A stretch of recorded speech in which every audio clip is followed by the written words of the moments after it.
Hi there. In this video I want to go over the mirror modifier, and to showcase that I'm gonna type into edit mode here, select everything with A and just grab this to one side and bring it down below the surface here, so that we still have the origin in the center here while the cube is here. So don't do that in object mode or you will move this dot with it. You'll have to tab into edit mode. Alright. In the range tab, I'll just add the mirror. It's right here in the middle of the generate.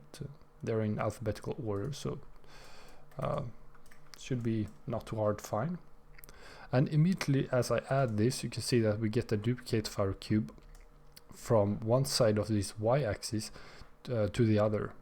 But we're actually mirroring across the x-axis. So whichever axis we are mirroring along rather than across is what we get here. So if I want to mirror along the y, I'll just select that and we are now mirroring along the y. Same with the z. So now we're mirroring on all axes, and we can select and deselect these as we see fit.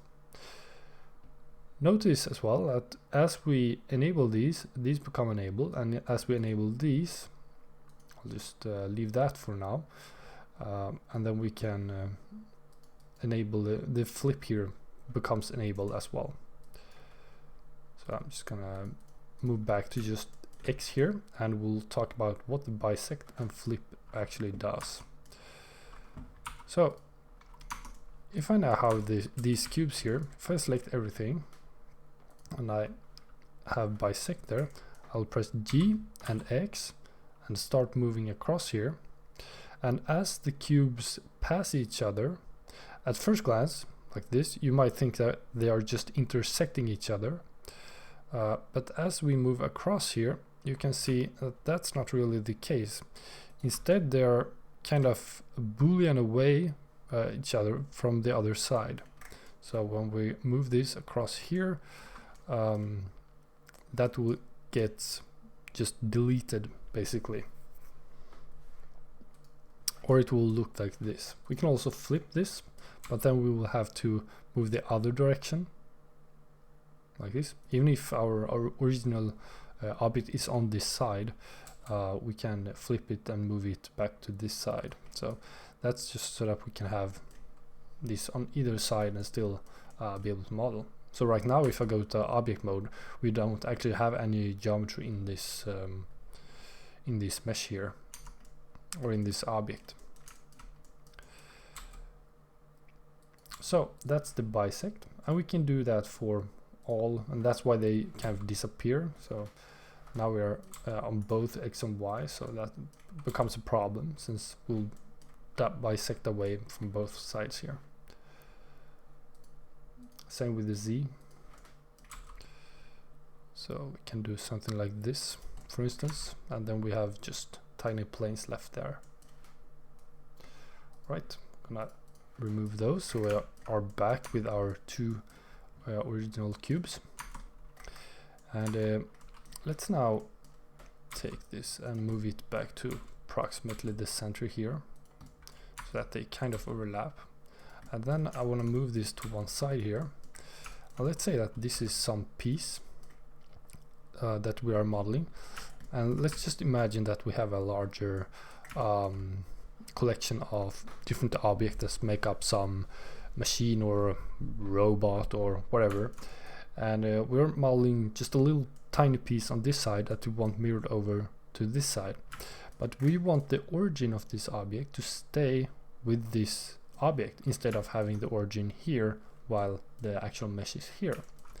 In those cases, we can mirror across an object instead of mirroring across an axis, or rather we can use another object's origin instead of our own. So to do that, we'll just press Shift A, and in this case I'm gonna use an empty. You can use any kind of object, but we're gonna go with an empty for this. And then we're gonna select this cube and just mirror object and select the empty there. So even if our origin is still here, we're now using this object's origin to mirror across the x-axis. So I hope that makes sense. All right, let's now move over to the options down here. For instance, the clipping here. The clipping, as we move closer to the center here, will actually, instead of bisect, which kind of removes everything that comes across here, this will have an actual effect on our geometry. And as we put these together, if I go into vertex select, you can see that this vertex now, if I press G and try to move it, it will only move on this Z and Y plane there. So it's stuck on that plane. And that is clipping. What is that? So anything that touches here becomes attached to that kind of invisible plane there, and needs to stay there so that the two sides become connected. The merge limit will increase. If I just untick that, move these to the sides here a bit, and if I go clipping again, the merge limit here, if I increase that, we should clip like that, so that we actually get a wider area here where we can connect these vertices if they're not exactly aligned or something like that. So you can see that they will clip. All right, next down here we can adjust the UV map from one side to the other, so you don't get an exact copy. Instead we can offset the U or V coordinates a bit there, so we can have another variation of the texture basically, so you don't get an exact copy. So we can flip those, and we can offset U and V. Can take a quick look at that as well. Let's go into shading here. I will see what kind of texture I could find. I'll just take something, whatever, some abstract. That looks good. Let's take that. Yeah, pull that in. I will just plug that into the base color like that. And we're back here in the layout tab. So I just switch to shading, drag that in, plug it in, and then move back here and go to shading view. So we can kind of offset this in both directions, and we can also flip this. We can see how it flips there.